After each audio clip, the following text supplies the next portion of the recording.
ാണ് ഹിജ്റയെ ബേസ് ചെയ്തിട്ട് അറബി കലണ്ടർ രൂപകൽപ്പന ചെയ്തത്. അതിൽ ചിലത് നമ്മൾ പഠിക്കേണ്ടതുണ്ട്. ഒന്ന്, ഹിജ്റ ഇസ്ലാമിക് ചരിത്രത്തിൽ അത്രമേൽ സ്വാധീനം ചെലുത്തിയ സംഗതിയാണ്. ഹിജ്റക്ക് വലിയ പാഠങ്ങളുണ്ട്.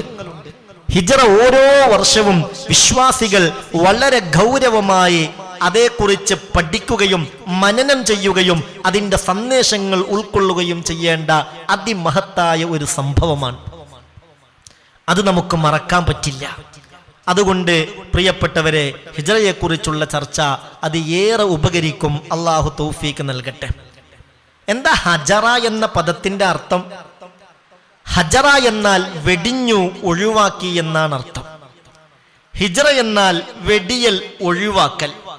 അതാണ് ഹിജ്റയുടെ വാക്കർത്ഥം.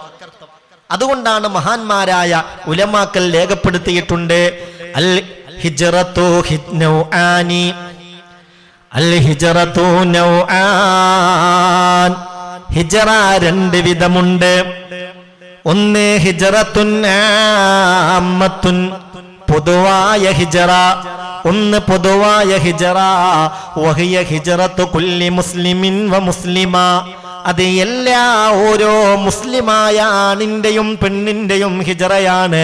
മാനഹല്ലാഹു അൻഹു വറസൂലുഹു, ഇലാഹായ റബ്ബും അല്ലാഹുവിന്റെ കൽപ്പന പ്രകാരം ഹബീബായ നബി തങ്ങളും എന്തെല്ലാം കാര്യങ്ങൾ ഉപേക്ഷിക്കാൻ പറഞ്ഞോ ആ കാര്യത്തെ ഉപേക്ഷിക്കലാണ്, അതിന് വെടിയലാണ് ഒരു ഹിജ്റ. അതേതൊരു വിശ്വാസിക്കും നിർബന്ധമാണ്. രണ്ടാമത്തത് ഹിജ്റത്തുൻ ഖാസ, പ്രത്യേകമായ ഹിജ്റയാണ്. ആ ഹിജ്റ എല്ലാവർക്കുമില്ല, അതെല്ലാവർക്കും ചെയ്യേണ്ടി വരില്ല. ഏതാണ് ആ പ്രത്യേകമായ ഹിജ്റ?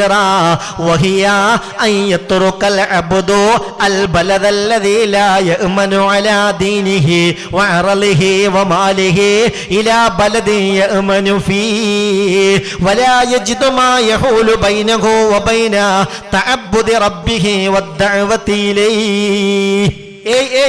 ഇതാണ് നമ്മൾ ഇവിടെ ഉദ്ദേശിക്കുന്ന ഹിജ്റ. ഏത്? ഒരു അടിമ ഒഴിവാക്കലാണ്. അൽ ബലദല്ലദീ ലാ യഅ്മനു അലാ ദീനിഹി, അവൻ ജനിച്ചു വളർന്ന നാടാണെങ്കിലും അവന് ജന്മം നൽകിയ നാടാണെങ്കിലും അവന്റെ പരിശുദ്ധമായ ദീനനുസരിച്ച് ജീവിക്കാൻ അവിടെ കഴിയില്ല. വഅറളിഹി വമാലിഹി, അവന്റെ സമ്പത്തും അഭിമാനവും സംരക്ഷിക്കാൻ അവൻ അവിടെ കഴിയില്ല. അങ്ങനെയുള്ള ഒരു നാടിനെയും ബന്ധങ്ങളെയും ഒഴിവാക്കി പോകലാണ് ഇലാ ബലദി യഅ്മനു ഫീ. നിർഭയത്വത്തോടുകൂടെ എവിടെ ജീവിക്കാൻ പറ്റും അങ്ങോട്ട് പോവുക. വലാ യജിദു, ആ രണ്ടാമത്തെ നാട്ടിലുണ്ടാവില്ല. മാ യഹൂലു ബൈനഹു വബൈന തഅബ്ബുദി റബ്ബിഹി വദ്ദഅവതി ഇലൈഹി, അഖിലാണ്ട കടാഹത്തിന്റെ അധിപനായ സർവലോക രക്ഷിതാവായ അല്ലാഹ്, ആ റബ്ബിന്റെ നിയമങ്ങളും നിബന്ധനകളും അനുസരിച്ച് ജീവിക്കാനും ആ പരിശുദ്ധമായ ഇസ്ലാമിക പ്രത്യയ ശാസ്ത്രത്തിലേക്ക് ആളുകളെ ദഅവത്ത് ചെയ്യുന്നതിനും യാതൊരു തടസ്സവുമില്ലാത്ത ഒരു നാട്ടിലേക്ക് തടസ്സങ്ങളുള്ള നാട്ടിൽ നിന്ന് ആ നാട് ഒഴിവാക്കി പോകലാൻ. അതാണ് മുത്തുനബിയും സഹാബത്തും ചെയ്തത്. പിറന്ന നാടും തൻ്റെ കുടുംബവും തൻ്റെ സമ്പത്തും തൻ്റെ സൗകര്യങ്ങളും എല്ലാം ഒഴിവാക്കി. ആർക്കു വേണ്ടി? അല്ലാഹ്ക്ക് വേണ്ടി. അങ്ങനെ മക്കയെ ഉപേക്ഷിച്ച് മദീനയിലേക്ക് പോയി. മദീനയിലേക്ക് പോകുന്നതിന് മുമ്പ് തന്നെ ചില ഹിജ്റകൾ ഉണ്ടായിട്ടുണ്ട്. അബ്സീനിയയിലേക്ക് ചില സഹാബിമാര് ഹിജ്റ പോയി. മക്കയിൽ പ്രിയപ്പെട്ടവരെ, ഇലാഹായ റബ്ബിനെ പരിചയപ്പെടുത്താൻ കഴിയാതെ, അള്ളാഹുവിന്റെ ദീന് ദഅവത്ത് ചെയ്യാൻ കഴിയാതെ ദീനിൽ വിശ്വസിച്ചവർ ശക്തമായ മർദ്ദനങ്ങൾ നേരിട്ടപ്പോൾ ഹബശയിലേക്ക് ഒരു സംഘം ആളുകൾ ഹിജ്റ പോയി. ചില സഹാബിമാരൊക്കെ ഹിജ്റ പോകുന്ന വഴിക്ക് മക്കയിലെ ചില മുശ്രിക്കീങ്ങൾ കണ്ടു. എങ്ങട്ടാ പോകുന്നതെന്ന് ചോദിച്ചു. പോവുക, മർദ്ദനം സഹിക്കാൻ വയ്യാഞ്ഞിട്ട് മക്കയിൽ നിന്ന് ഹബശയിലേക്ക് പോവാന്ന് പറഞ്ഞപ്പോൾ വേണ്ട, നിങ്ങൾക്ക് വേണ്ട സംരക്ഷണം തരാന്ന് പറഞ്ഞ് തിരിച്ചു കൊണ്ടുവന്ന സംഭവം പോലും ഉണ്ടായിട്ടുണ്ട്. സിദ്ദീഖ് റളിയല്ലാഹു അൻഹുവിന് പോലും സിദ്ദീഖ് റളിയല്ലാഹു അൻഹുവിന് ശക്തമായ മർദ്ദനം നേരിടേണ്ടി വന്നു. മുത്തുനബിയോട് പറഞ്ഞു, സമ്മതം തരണം, ഇവിടുന്ന് ഒന്ന് പോട്ടെ. പോയി. മഹാനായ സിദ്ദീഖ് റളിയല്ലാഹു അൻഹു മക്കയിൽ നിന്ന് ഹബശയിലേക്ക് ഹിജറ പോവുകയാണ്. ഇമാം ബുഖാരി റളിയല്ലാഹു അൻഹു സ്വഹീഹുൽ ബുഖാരിയിൽ ഉദ്ധരിച്ച ഹദീസാണ്. അങ്ങനെ മക്കയിൽ നിന്ന് യാത്ര ചെയ്ത് ബർക്കുൽ ഗമാദ് എന്ന സ്ഥലത്തെത്തി. ബർക്കുൽ ഗമാദ് അവിടെ എത്തിയപ്പോൾ ഖുറൈശി പ്രമുഖനായ ഇബ്നുദ്ദഗിനയെ കണ്ടുമുട്ടി. ഇബ്നുദ്ദഗിന സിദ്ദീഖ് തങ്ങളോട് ചോദിച്ചു, അല്ല അബൂബക്കറേ, ഇലാ ഐന തഖ്റുജു, എങ്ങോട്ടാണ് നിങ്ങൾ ഈ പോകുന്നത്? നിങ്ങൾ എങ്ങോട്ടാണ് പോകുന്നത്? അപ്പോൾ പറഞ്ഞു, പോവുകയാണ് മർദ്ദനമേൽക്കാതെ ജീവിക്കാൻ പറ്റിയ, ഇലാഹായ റബ്ബിനെ അനുസരിച്ച് ജീവിക്കാൻ പറ്റിയ ഒരു ഇടമന്വേഷിച്ച് പോവുകയാണ്. ഉടനെ സിദ്ദീഖ് തങ്ങളോട് ഇബ്നുദ്ദഗിന പറഞ്ഞു, അബൂബക്കർ, ഇന്ന മിസ്ലക ലാ യഖ്റുജു വലാ യുഖ്റജ്. നിങ്ങളെപ്പോലുള്ളവരൊക്കെ നാട്ടിൽ നിന്ന് പോയാൽ പിന്നെന്താ നാട്ടിലുള്ള അവസ്ഥ? അതുകൊണ്ട് പടച്ചോനെ നിങ്ങൾ പോണ്ട, നിങ്ങൾക്ക് വേണ്ട അഭയം ഞാൻ തരാം. ഇനി ഒരാൾ നിങ്ങൾ ആക്രമിക്കൂല, നിങ്ങൾ എൻ്റെ കൂടെ വരുമെന്ന് പറഞ്ഞു നിർബന്ധിച്ച് ഇബ്നുദ്ദഗിന സിദ്ദീഖ് തങ്ങളെ മക്കയിലേക്ക് തന്നെ മടക്കിക്കൂട്ടി. മക്കയിലെത്തി. ഖുറൈശികളെ വിളിച്ചു. കുഫാറു മക്കയെ വിളിച്ചു കൂട്ടിയിട്ട് പറഞ്ഞു, ഇത് നമ്മുടെ ഖുഹാഫയുടെ മകൻ അബൂബക്കറാണ്. അബൂബക്കർ ഇവിടെ നിന്ന് ഹബശയിലേക്ക് പോകുന്ന വഴിക്ക് ബർക്കുൽ ഗമാദിൽ വെച്ച് ഞാനവനെ കണ്ടുമുട്ടിയതാണ്. ഞാനവന് വാക്ക് കൊടുത്തിട്ടുണ്ട്, ആരും ഇനി നിന്നെ ആക്രമിക്കില്ല. അതുകൊണ്ട് എൻ്റെ കൂടെ മക്കയിലേക്ക് പോരൂ. അങ്ങനെ ഒരു ഉറപ്പ് ഞാൻ കൊടുത്തതിന്റെ പേരിലാണ് അബൂബക്കർ ഇങ്ങോട്ട് വന്നിട്ടുള്ളത്. അതുകൊണ്ട് നിങ്ങളാരും ഇനി അബൂബക്കറിനെ പ്രയാസപ്പെടുത്തരുത്, വിഷമിപ്പിക്കരുത്. ഞാൻ വാക്ക് കൊടുത്തിട്ടുണ്ട്, ഞാൻ ഏറ്റിട്ടുണ്ട്. അതുകൊണ്ട് നിങ്ങൾ ശ്രദ്ധിക്കണേന്ന് ഇബ്നുദ്ദഗിന പറഞ്ഞപ്പോൾ ഖുറൈശികൾ പറഞ്ഞു, ആയിക്കോട്ടെ, ഞങ്ങൾക്ക് വിരോധമല്ല. അബൂബക്കർ അവൻ ഇഷ്ടം പോലെ ജീവിച്ചോട്ടെ. പക്ഷെ ഒരൊറ്റ കാര്യം ഞങ്ങൾക്ക് പറയാനുള്ളൂ. എന്തേ കാര്യം എന്നറിയോ? ഞങ്ങൾക്കൊരു നിബന്ധന മാത്രമേ വെക്കാനുള്ളൂ. വലാ യസ്തഇലിൻ ബിൽ ഖുർആൻ ലിഅന്നാ ഖശീനാ അൻ യുഫത്തിന അബ്നാഅനാ വനിസാഅനാ.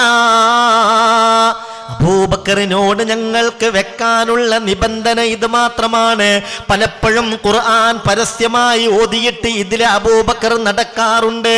നാട്ടിലൂടെ പരസ്യമായി ഖുർആൻ ഓതിയിട്ട് പോകാറുണ്ട്.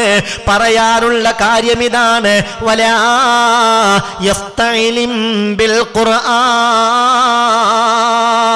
വിശുദ്ധ ഖുർആൻ ശബ്ദത്തിൽ ഓതരുത്. ഞങ്ങളുടെ മക്കളും ഭാര്യമാരുമൊക്കെ കേൾക്കുന്ന വിധത്തിൽ ഖുർആൻ ഓതരുത്. എന്തേ കാര്യമെന്നറിയോ? ഈ ഖുർആൻ അങ്ങ് കേൾക്കുമ്പോൾ ഫഇന്നാ ഖശീനാ അൻ യുഫത്തിന അബ്നാഅനാ വനിസാഅനാ, ഇത് ഞങ്ങളുടെ മക്കളുടെയും ഭാര്യമാരുടെയും ഒക്കെ ഹൃദയത്തിലേക്ക് അങ്ങ് തുളച്ചു കയറുകയാണ്. ഇത് വല്ലാത്ത അത്ഭുതമാണ്, മാസ്മരികതയാണ്. അതങ്ങ് കേൾക്കുമ്പോൾ പലരുടെയും മനസ്സതിലേക്ക് ചായുകയാണ്. അതുകൊണ്ട് പരസ്യമായി ഖുർആൻ ഓതരുതേ. ഇത് മാത്രമേ ഞങ്ങൾക്ക് പറയാനുള്ളൂ. ചുരുക്കത്തിൽ അങ്ങനെ സിദ്ദീഖ് റളിയല്ലാഹു അൻഹു ചില സമയത്തൊക്കെ ഖുർആൻ പരസ്യമായി ഓതാൻ കഴിയാതെ വിഷമിച്ചിട്ടുണ്ട്. ഖുർആൻ ഭയങ്കര അത്ഭുതമല്ലേ. അള്ളാഹു അത് ഉൾക്കൊള്ളാൻ നമുക്ക് തൗഫീക്ക് തരട്ടെ. ഏതായാലും ചുരുക്കി പറയാ, അങ്ങനെ പലരും മദീനയിലേക്ക് ഹിജ്റ പോകുന്നതിന് മുമ്പ് അബ്സീനയിലേക്ക് ഹിജ്റ പോയി, ഹബശയിലേക്ക് ഹിജ്റ പോയി. അങ്ങനെ ചുരുക്കി പറയാ, ഒരിക്കൽ മുത്ത് റസൂൽ സല്ലല്ലാഹു അലൈഹി വസല്ലം തങ്ങൾ സഹാബിമാരെ വിളിച്ചിട്ട് പറഞ്ഞു, ഇനി ഒരു നിലക്ക് ഇവിടെ ദഅവത്ത് നടക്കൂല, കുടുങ്ങിയിട്ടുണ്ട്. പോകാൻ താല്പര്യമൊന്നുമില്ല പൊതുവെ, കാരണം റസൂലുള്ള ജനിച്ചു വളർന്ന നാടല്ലേ. റസൂലുള്ളാഹിക്ക് വലിയ സങ്കടമായിരുന്നു. പോകുന്നതിൻ്റെ തലേന്ന് കഅബാലയത്തിൻ്റെ ഭിത്തിയിലേക്ക് കൈകൾ ചേർത്ത് വെച്ച് കഅബാലയത്തിലേക്ക് ചേർന്ന് മുത്ത് റസൂൽ പറഞ്ഞിട്ടുണ്ട്, മാ അത്യബികി മിൻ ബലദിൻ വഅഹബ്ബകി ഇലയ്യ വലൗലാ അന്ന ഖൗമി അഖ്റജൂനി മിൻകി മാ സകൻതു ഗൈറകി. ഓ പ്രിയപ്പെട്ട മക്ക, നിന്നോട് എനിക്ക് വല്ലാത്തൊരിഷ്ടം. എന്തൊരിഷ്ടം! എൻ്റെ പ്രിയപ്പെട്ട പത്നി ഖദീജയുടെ കാല് സ്പർശിച്ച മണ്ണല്ലേ ഇത്? എൻ്റെ ഉമ്മയുടെയും ഉപ്പയുടെയും കാല് സ്പർശിച്ച മണ്ണല്ലേ ഇത്? ഈ മണ്ണിൽ നിന്ന് പോകാൻ ബുദ്ധിമുട്ടുണ്ട്. വലൗല അന്ന ഖൗമി അഖ്റജൂനി മിൻകി മാ സകൻതു ഗൈറകി, ജനങ്ങളുടെ ഈ ഉപദ്രവം സഹിക്കാൻ വയ്യാഞ്ഞിട്ടാ, അല്ലെങ്കിൽ ഈ നാടല്ലാത്തൊരു നാടിൽ ഞാൻ താമസിക്കുമായിരുന്നില്ല.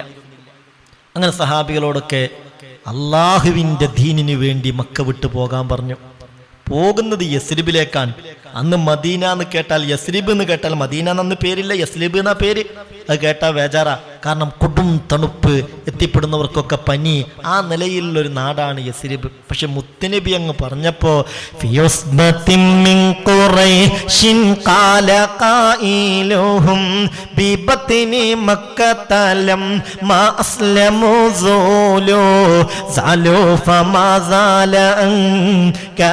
ولا كشوف عند اللقاء ولا ميل معازيل. അള്ളാന്റെ റസൂൽ അങ്ങ് പറഞ്ഞപ്പോൾ പിന്നെ ഒന്നും ചിന്തിക്കേണ്ടി വന്നില്ല.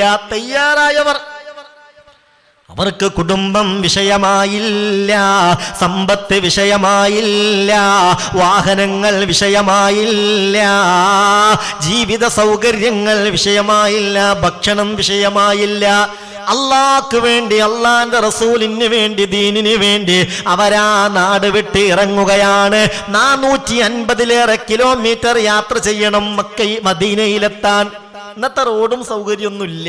ഇന്നിപ്പോ AC ബസ്സിലല്ലേ യാത്ര. എന്താ സുഖം, സൗകര്യം. പക്ഷെ അന്നത്തെ യാത്രയെക്കുറിച്ച് നിങ്ങൾ ഒരു നിമിഷം ആലോചിക്കുക. എത്ര ത്യാഗം സഹിച്ചിട്ടുണ്ടാകും മഹാന്മാരായ സഹാബികൾ.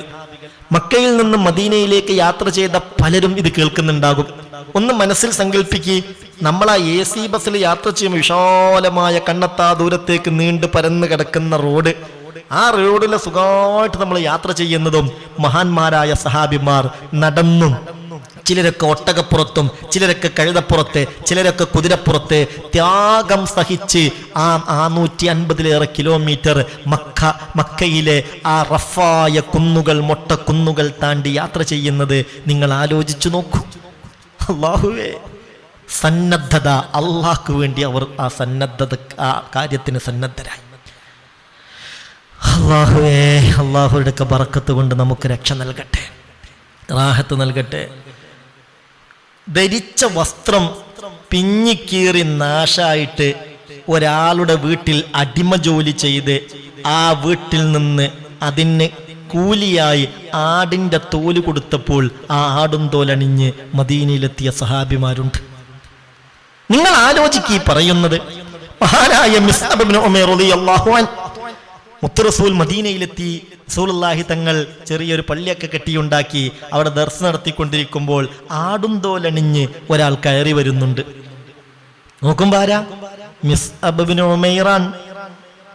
റസൂലുള്ളാഹി തങ്ങൾ, സഹാബികളൊക്കെ ആദ്യം ഇങ്ങനെ മദീനയിലേക്ക് പോയി, അവസാനം നബിയും പോയി. എന്നാൽ തൻ്റെ കയ്യിൽ ഒരു ക്യാഷും ഇല്ല, ബാപ്പ സമ്മതം തരുന്നില്ല. എടങ്ങാറായി മുസ്അബ് ഇബ്നു ഉമൈർ റളിയല്ലാഹു അൻഹു. അവസാനം ബാപ്പാനോട് പറഞ്ഞു, നിങ്ങൾ എന്തെങ്കിലും തരി. ബാപ്പ മക്കയിൽ ഏറ്റവും വലിയ പട്ടുകച്ചവടക്കാരനാണ്, കോടീശ്വരനാണ്.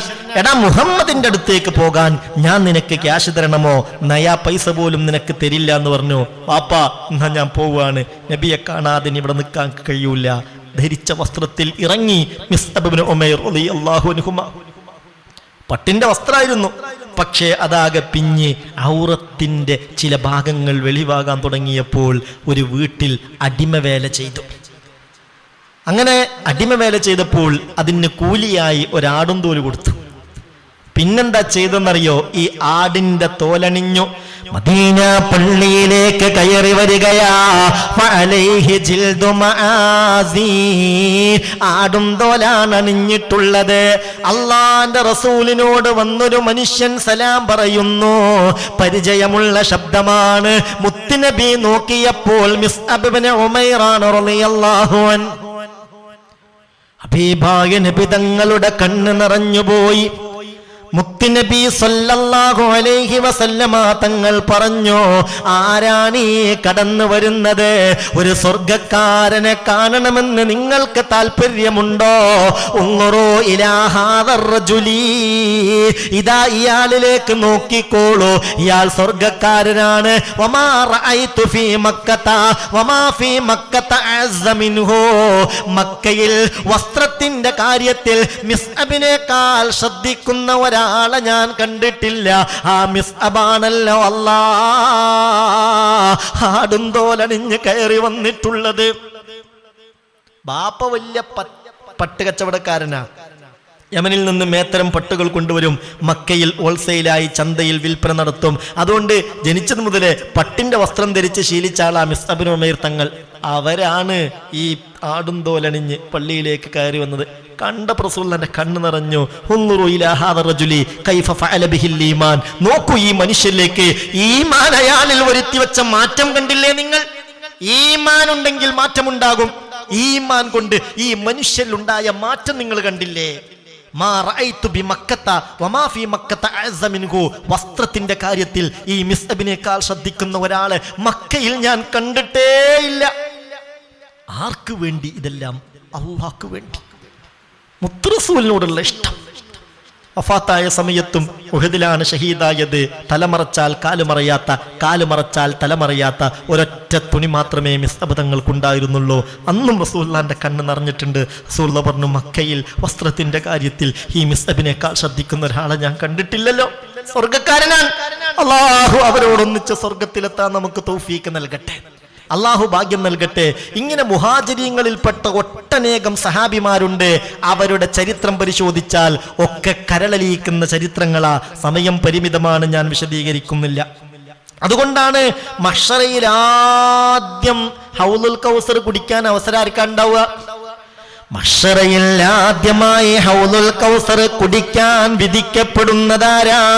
ഹബീബായ നബി തങ്ങൾ പറഞ്ഞില്ലേ, അവ്വലുന്നാസി വുറൂദൻ അലൈഹി ഫുഖറാഉൽ മുഹാജിരീൻ الشغيث رؤوسا الدنس ثيابا الذي لا ينجحون المنعمات ولا تفتح لهم أبواب السدد.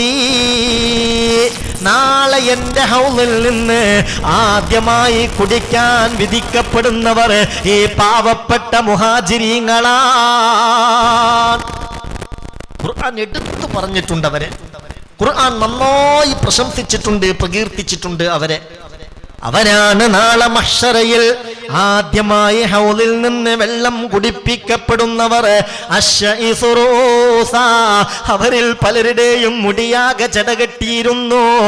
അവര് അബ്ദനിസുസിയാബ, വസ്ത്രത്തിലാകെ ചളി പുരണ്ടിരുന്നു. അല്ലദീന ലാ യൻകിഹൂനൽ മുനഅമാതി, ദുനിയാവിൽ നിന്ന് സൗന്ദര്യവതികളായ സൗകര്യമുള്ള പെണ്ണുങ്ങൾ അവർക്ക് കിട്ടിയിട്ടില്ല. വലാ തുഫ്തഹു ലഹും അബ്വാബുസ്സുദദി, നേതാക്കന്മാരുടെ കവാടങ്ങൾ അവർക്കായി തുറക്കപ്പെട്ടിരുന്നില്ല. മക്കയിൽ നിന്നെല്ലാം ഉപേക്ഷിച്ച് മദീനയിലേക്ക് പോയ മുത്തുനബിയുടെ പൊരുത്തവും അള്ളാന്റെ തൃപ്തിയും കാക്ഷിച്ചു പോയ ആ മുഹാജിരീങ്ങൾ, നമുക്കൊരു കാര്യം ചെയ്യാം, ഒരു 33 ഫാത്തിഹ അവരുടെ പേരിൽ ഓതാം, മുഹാജിരീങ്ങളുടെ പേരിൽ. ഒപ്പം അവരാ മദീനയിലേക്ക് കടന്നു ചെന്നപ്പോ അള്ളാഹുവേ എല്ലാം മറന്ന് അവരെ സഹായിച്ച, സ്നേഹിച്ച, വീടുണ്ടാക്കി കൊടുത്ത, സൗകര്യം ചെയ്തു കൊടുത്ത അൻസാറുകൾ, അവരെയും മറക്കണ്ട.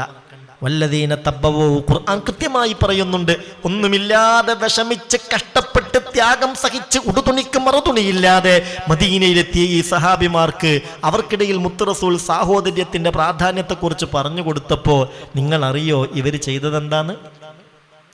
ചില സഹാബിമാർ, 2 ഭാര്യമാരുള്ള സഹാബിമാർ ഒരു ഭാര്യയെ തൊലാക്ക് ചൊല്ലിയിട്ട് ഭാര്യയില്ലാതെ മദീനയിലെത്തിയ അൻസാറുകൾക്ക് നിക്കാഹ് ചെയ്ത് കൊടുത്തു. 2 എണ്ണം കെട്ടി കുടുങ്ങിയിട്ടല്ല, എങ്ങനെങ്കിലും ഒന്ന് ഒഴിവാക്കി കിട്ടിയാൽ മതി എന്ന് വിചാരിച്ചിട്ടല്ല. പിന്നെയോ എന്താ പറഞ്ഞെന്നറിയോ? ഉങ്ങുറു അജ്മല മിൻഹ, 2 ഭാര്യമാരെയും കാട്ടിക്കൊടുത്തിട്ട് പറഞ്ഞു, ഇതിൽ നിനക്ക് ഏറ്റവും ഇഷ്ടപ്പെട്ടതാരാ? ഓലെ പറഞ്ഞോ, ഉത്തല്ലിക്കുഹ, ഞാൻ അവളെ തൊലാക്ക ചെല്ലാം. യുദ്ധങ്ങട്ട് കഴിഞ്ഞാലോ നീ വിവാഹം ചെയ്തോ. അങ്ങനെ ചെയ്തു. അബ്ദുറഹ്മാൻ ഇബ്നു ഔഫ് റളിയല്ലാഹു അൻഹുവിനെ മഹാനായ സഅദ് ഇബ്നു മുആദ് റളിയല്ലാഹു അൻഹു അങ്ങനെ നിക്കാഹ് ചെയ്യാൻ തന്റെ ഭാര്യയെ തൊലാക്ക് ചൊല്ലിക്കൊടുത്തു. എന്താണ് ഇങ്ങനെ ഒരുപാട് ചരിത്രങ്ങൾ കാണാം. ആ അൻസാറുകളെയും പ്രിയപ്പെട്ടവരെ നമ്മൾ മറക്കരുത്. അവരുടെ പേരിലും ബഹുമാനപ്പെട്ട മുഹാജിരീങ്ങളുടെ പേരിൽ, അൻസാറുകളുടെ പേരിൽ, ഈ മഹത്തുക്കളുടെ പേരിൽ ഒരു 33 ഫാത്തിഹ നാളത്തെ മജ്ലിസിൽ നമുക്ക് ചൊല്ലിക്കൂടെ? ഒരു 33 ഖുൽ ഹുവല്ലാഹു അഹദും ചൊല്ലിക്കൂടെ? നിങ്ങൾ പറയ്. മുഹാജിരീങ്ങളുടെ പേരിൽ അൻസാറുകളുടെ പേരിൽ 33 ഫാത്തിഹ ഓതുക. മുഹാജിരീങ്ങളുടെയും അൻസാറുകളുടെയും പേരിൽ 33 ഖുൽ ഹുവല്ലാഹു അഹദും ഓതുക. നാളത്തെ മജ്ലിസിലേക്ക് ചെയ്തൂടെ? ചെയ്യണ്ടേ? അവരോടുള്ള സ്നേഹം ഈമാന്റെ ഭാഗല്ലേ?